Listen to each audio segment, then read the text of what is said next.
حدیث پاک میں آتا ہے الایمان بین الخوف والرجاء، ایمان خوف اور امید دونوں کے درمیان کی چیز ہے.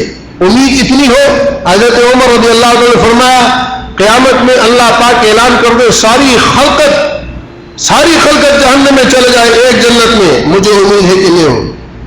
اور قیامت کے دن اعلان ہو جائے سب جنت میں چلے جائے، ایک جہنم میں، مجھے ڈر ہے کہ وہ نہیں ہو.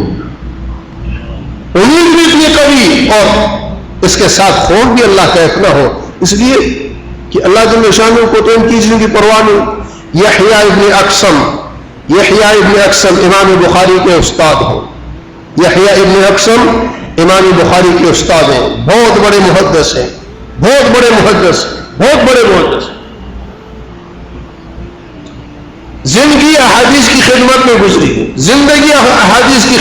گزری.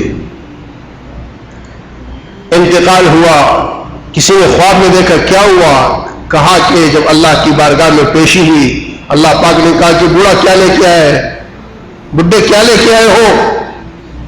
انداز روکھا، سخت لے جا، خاموش، بولی نہیں. اللہ نے کہا دونوں جواب کیوں نہیں دیتے؟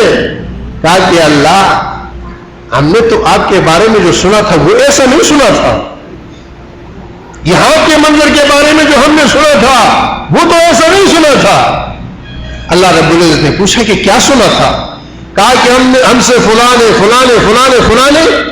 رسول پاک صلی اللہ علیہ وسلم سے، رسول پاک نے جبرائیل سے، اور جبرائیل نے آپ سے یہ بات نقل کی کہ مجھے بوڑھے بالوں سے، سفید ریش سے حیا آتی ہے.